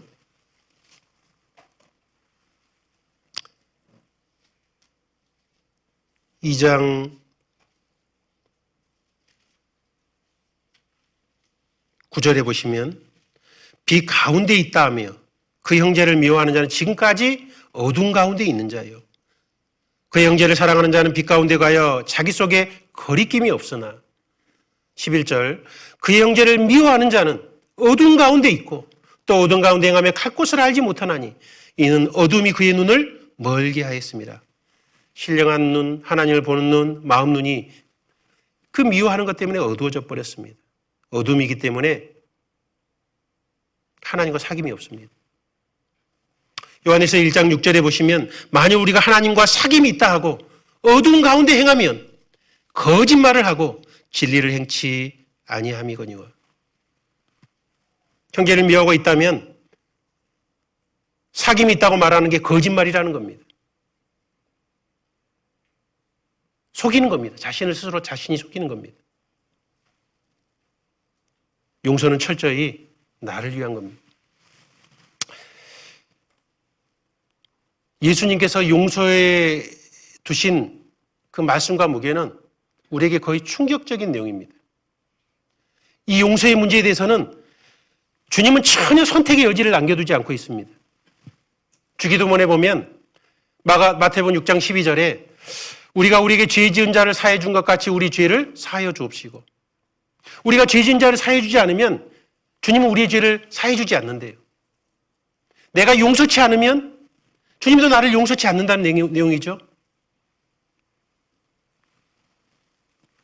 우리 다 찾아볼까요? 마태복음 6장. 마태복음 6장 12절에 우리가 우리에게 죄 지은 자를 사해 준 것 같이 우리 죄를 사하여 줍시고. 그런데 이 말이 무슨 말인지 좀 이해하기 어려울까 봐요. 뒤에 주석을 붙여놨습니다. 우리 14절, 15절은 같이 읽겠습니다. 너희가 사람의 과실을 용서하면 너희 천부께서도 너희 과실을 용서하시려니와 너희가 사람의 과실을 용서하지 아니하면 너희 아버지께서도 너희 과실을 용서하지 아니하시리라.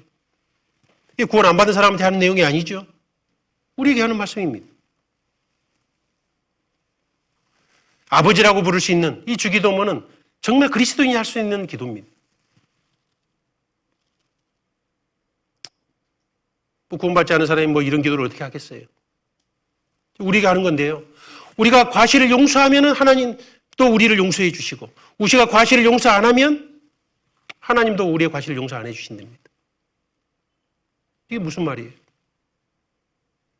우리가 진짜 자유를 얻을 수 없다는 거예요. 하나님과 사귐도 있을 수 없다는 겁니다. 주님과 교제가 불가능하다는 겁니다. 하나님은 내가 아무리 교제를 청해도 용서치 않고는 하나님은 나의 교제를 허락할 수가 없습니다. 안 받아주시겠다는 겁니다. 마가복음 11장 25절에 서서 기도할 때 아무에게 혐의가 있거든 용서하라. 그래야 하늘에 계신 너희 아버지가 너희 허물을 사하여 주시리라. 아무에게나 혐의가 있거든 먼저 용서하고 하나님과 기도하라 그겁니다. 베드로가 예수님께 물어봤습니다. 형제가 죄를 범하면 몇 번이나 용서하리까? 7번까지일까? 예수님이 뭐라 그랬습니까? 70번씩 7번이라도 하라 그랬습니다. 그래서 마태복음 18장 35절 마지막 구절에 너희가 각각 중심으로 형제를 용서치 아니하면 내 천부께서 너희에게 이와 같이 하시리라. 하나님은 상대해 줄 수 없다는 거예요. 다른 사람을 용서하지 못하는 사람을 하나님이 상대해서 하나님의 긍휼하심과 자비를 우리에게 보여줄 수 없다는 겁니다.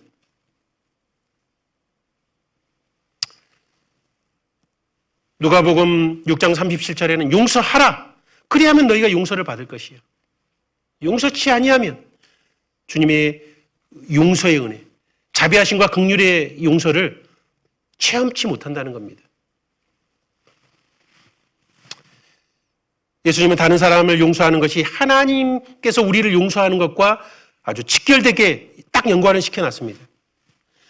내가 다른 사람을 용서하기 싫어하는 것은 하나님의 용서가 우리에게 전해지는 다리를 끊어버리는 겁니다. 우리가 용서치 못하면 주님의 긍휼과 자비를, 우리께로 오는 긍휼과 자비를 내가 스스로 박살내버리는 겁니다. 막아버리는 겁니다. 어떻게 하실래요? 해도 되고 안 해도 되는 문제가 아니라는 겁니다. 우리가 왜 삶이 괴롭고 비참할까요? 미워하는 사람들을 마음에 품고 용서치 않는 겁니다. 자, 용서는 두 번째 재판권을 넘겨드리는 거라 그랬죠. 용서치 않는 것이 하나님 볼 때 얼마나 큰 교만이고 얼마나 악한 것일까요? 여러분, 용서치 않으면 나만 피곤합니다. 내가 제대로 처벌도 못해요. 그러나 전능하신 철저하신 하나님께 재판권을 넘겨드리면 주님이 확실하게 보복해 줍니다. 우리 로마서 12장을 찾아보겠습니다. 로마서 12장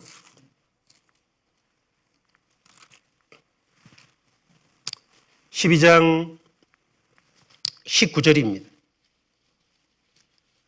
하나님 우리를 너무 사랑해서 말씀하고 계시죠. 우리를 위해서 말씀해 주고 계십니다. 19절에 보시면 내 사랑하는 자들아 너희가 친히 원수를 갚지 말고 진노하심에 맡기라. 하나님의 그 진노의 손길에 맡기라는 거죠. 기록되었으되 원수 갚는 것이 내게 있으니 내가 갚으리라고 주께서 말씀하시니라. 야, 원수는 내가 갚아줄게. 나에게 맡겨. 라고 주님이 말씀하십니다. 그런데 내가 미워하고 그거를 숨겨두고 있는 건 뭐예요? 하나님 저 못 맡겨요. 내가 해볼 거예요. 원수 내가 갚을 거예요. 그건 정말 어리석은 짓입니다. 그건 마귀에게 속는 겁니다. 재판권을 하나님께 넘겨야 됩니다. 친히 원수를 갚지 마라. 왜요? 내가 원수 갚으려면은 나만 내 마음이 지옥이거든요. 너 그런 거 나에게 맡겨. 내가 해줄게. 원수 갚는 것은 네 일이 아니고 내 일이야. 지금 나에게 말씀해 주시고 계시잖아요. 그럼 나는 원수에게 어떻게 하면 돼요? 이제 원수 갚는 걸 주님께 넘겼으니까 이제 나는 어떻게 하면 돼요? 20절에 나오잖아요. 같이 읽어보겠습니다. 내 원수가 줄이거든 먹이고 목마르거든 마시오라. 그리함으로 내가 숯불을 그 머리에 쌓아놓으리라. 더 잘해주라는 겁니다. 그러면은 내가 너무너무 잘해주잖아요. 그러면 그것이 효과가 있어요. 어떤 효과가 있냐면은 숯불을 그 머리에 쌓아놓는 효과가 있어요. 내가 너무너무 잘해주는데도 더 안 바뀌잖아요. 그럼 어떻게 해요? 진노는 점점 커지는 겁니다. 쌤통이 되는 거예요. 좋죠? 안 좋아요? 더 잘해줄 거예요? 못해줄 거예요? 네, 용서할 뿐만 아니라 더 잘해주라는 겁니다. 그러면 하나님께서 확실하게 더 심판해 주신다는 거예요. 그가 돌이키면은 이제 진짜 더 좋게 되는 거죠, 또. 그러니까는 내가 재판권을 주님께 맡기면 잘 돼도 좋고 안 돼도 문제 없어요. 안 돼도 좋아요. 그럼 내가 끝까지 용서치 않고 딱 붙들고 있는 게 뭐냐? 우리 야고보서 2장을 찾아보겠습니다. 야고보서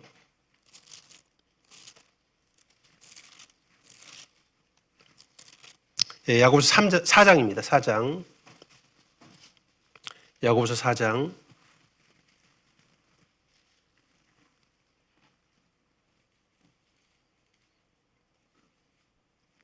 11절에 보시면 형제들아 피차에 비방하지 말라. 형제를 비방하는 자나 형제를 판단하는 자는 곧 율법을 비방하고 율법을 판단하는 것이라. 내가 만일 율법을 판단하면 율법의 준행자가 아니요 재판자로다. 입법자와 재판자는 오직 하나이시니 능히 구원하시기도 하시며 멸하기도 하시느니라. 너는 누구가 내 이웃을 판단하느냐? 어떤 사람 미워하고 정죄하는 것이 뭡니까? 내가 입법자와 재판자의 위치에 서는 겁니다. 내가 하나님의 위치에 서서 남을 정죄하고 지금 미워하는 게 뭐예요? 재판하고 있는 거예요. 벌을 주려고 하고 있는 겁니다. 용서치 못하는 것은 재판권을 하나님께 드리지 못하는 겁니다. 그래서 용서치 못하는 것은 뭐냐면 내가 불쌍해지는 거예요. 세 번째로. 우리 마태복음 18장을 찾아보겠습니다. 마태복음 18장. 그 베드로가 용서의 문제를 물어봤을 때 예수님께서 하나의 비유를 드시죠. 23절에 보시면 이러므로 천국은 그 종들과 회개하려 하던 어떤 임금과 같으니 24절에 회개할 때 1만 달란트 빚진 자 하나를 데려오매 값을 갚을 것이 없는지라 주인이 명하여 그 몸과 처와 자식들과 모든 소유를 다 팔아 갚게 하라 하신대 그 종이 엎드려 절하여 가로되 내게 참으소서 다 갚으리다 하거늘. 야, 이 종은요 완전 착각하고 있는 거예요. 참아 주십시오. 다 갚겠습니다. 이 사람은 자기가 지금 얼마나 많이 빚졌는지 아직 몰라요. 빚이 있는데 이 1만 달란트가 얼마의 돈일까요? 1달란트가 6천 데나리온입니다. 한 데나리온이면 하루 품삯이에요. 그러면 1달란트 벌려면 6천 데나리온이니까 몇 년 동안 일해야 돼요? 20년 일할 비용입니다. 1달란트. 20년 내내 일해가지고 하나도 안 쓰고 다 모으면 그것이 1달란트가 됩니다. 그러니까 1만 달란트는 뭐예요? 몇 년 일해야 돼요? 20만 년 동안 일해야지 갚을 수 있는 돈이에요. 20만 년. 근데 다 갚으리다? 엄청난 착각이죠. 그 주인은 못 갚을 거 알고 있습니다. 그 쩔쩔매는 이 사람을 보면서 그 종이 주인이 불쌍히 여겨 놓아 보내며 그 빛을 탕감하여 주었다. 자, 우리가 주님께 받은 그 십자가의 보혈의 사랑의 값이 이런 겁니다. 우리는 우리의 죄값이 얼마나 큰지 잘 이해 못해요. 그렇지 않아요? 우리는 구원받고 신앙생활하다 보면 내 죄의 크기를 발견할 때마다 내가 이렇게 큰 죄인이었나?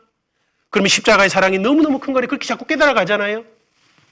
우리의 죄가 얼마나 끔찍하고 하나님과 원수되었다는 걸 우리는 아직 다 헤아리지 못합니다.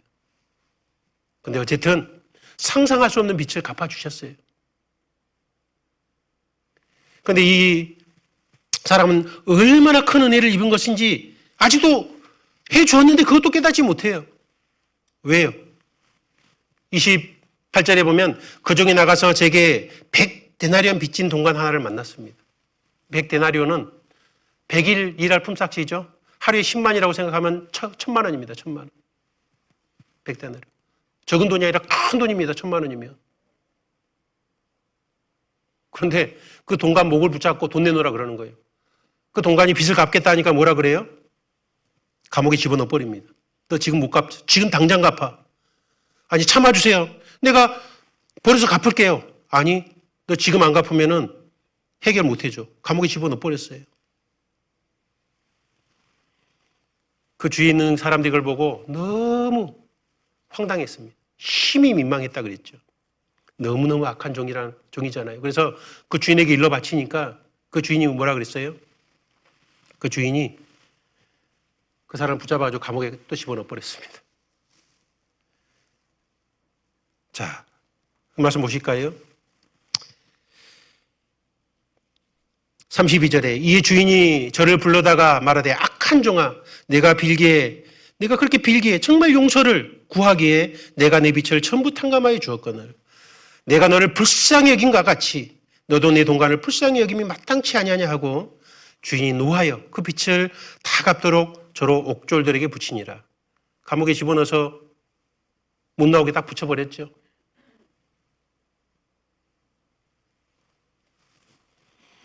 우리가 그 주님의 상상할 수 없는 그 용서의 사랑을 받았습니다. 그래 내가 내 옆에서 나에게 고통을 주는 사람들이 있어요.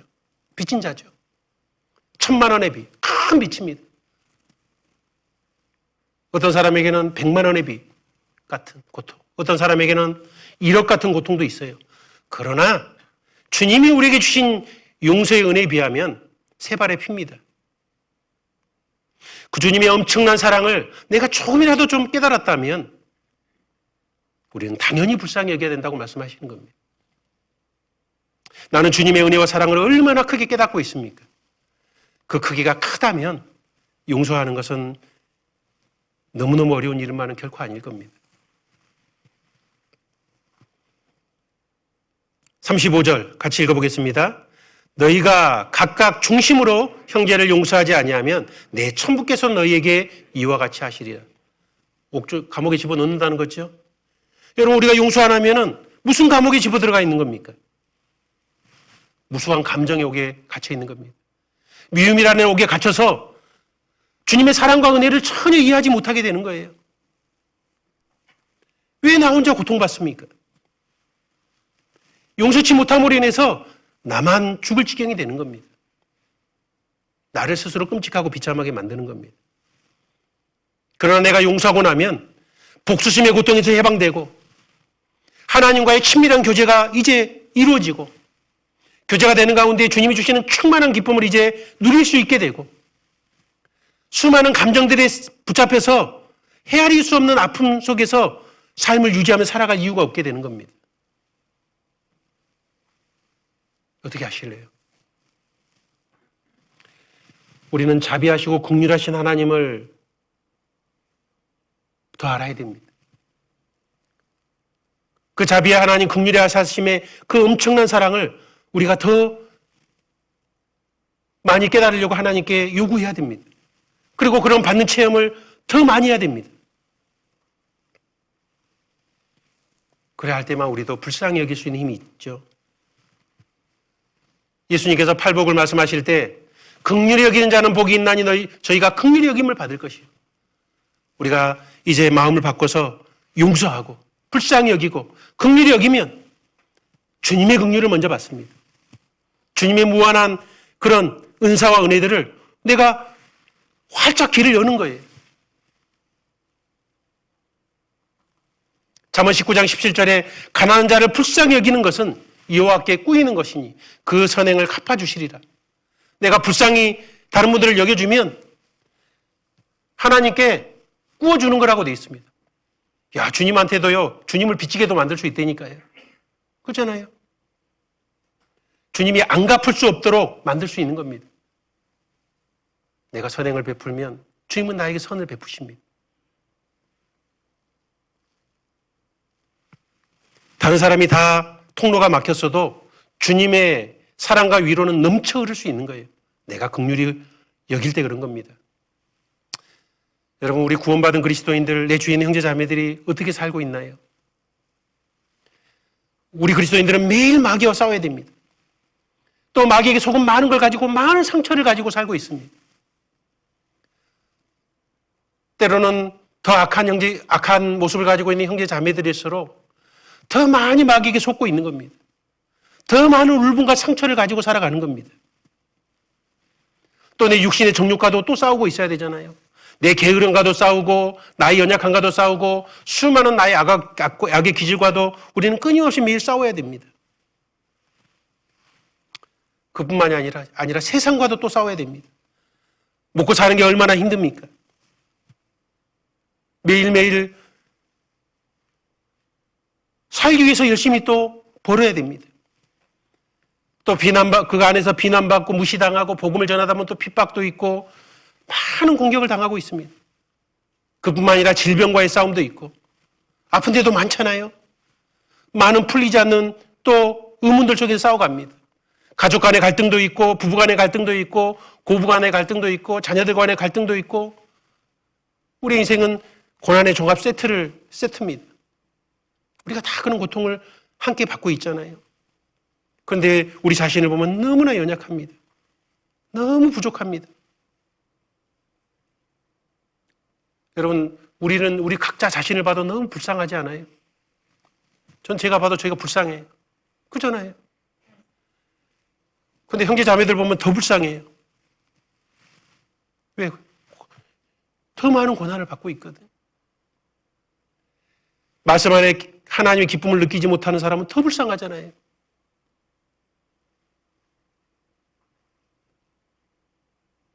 다시 한번 봐보세요. 불쌍해요? 불쌍하죠?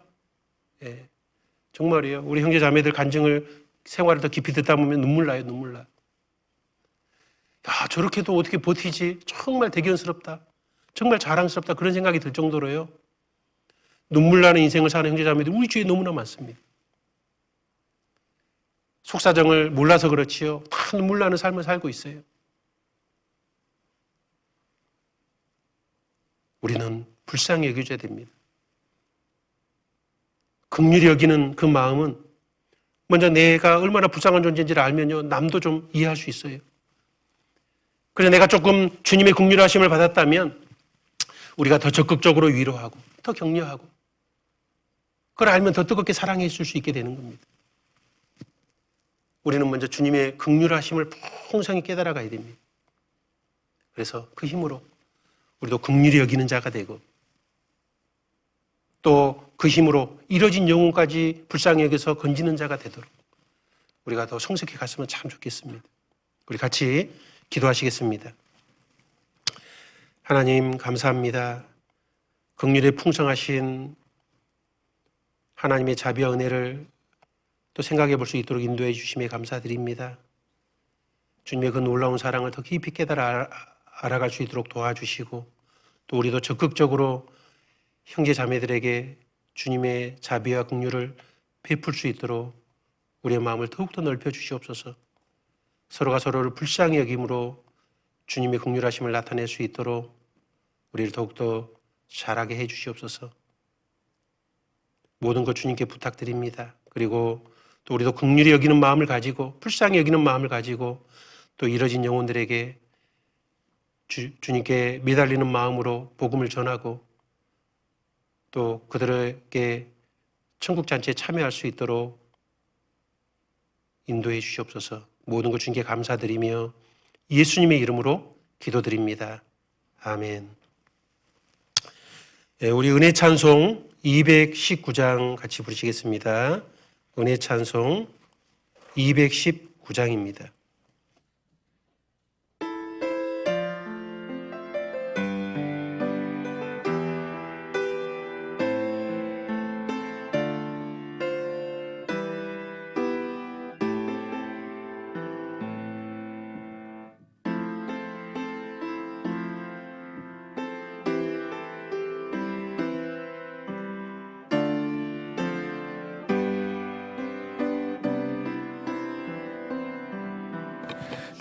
죽어가는 영혼 바라보시는 아버지의 마음 이제 더 이상 바라볼 수 없소. 그들에게 나 달려가겠소. 영원한 생명 그 십자가 나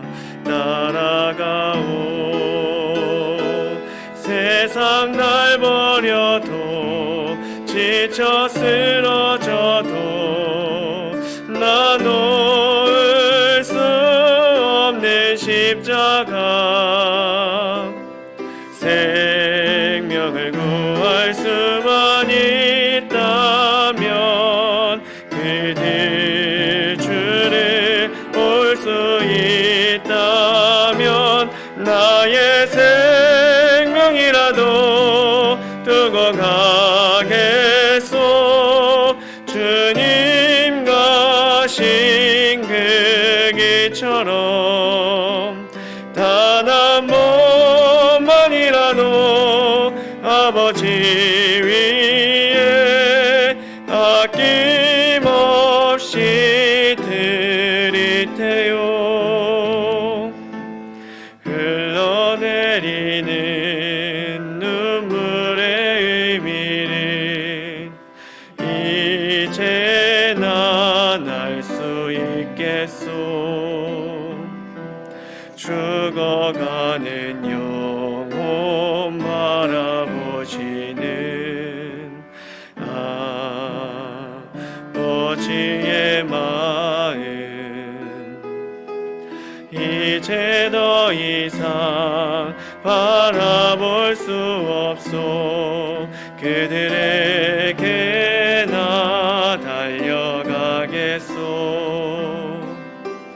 영원한 생명 그 십자가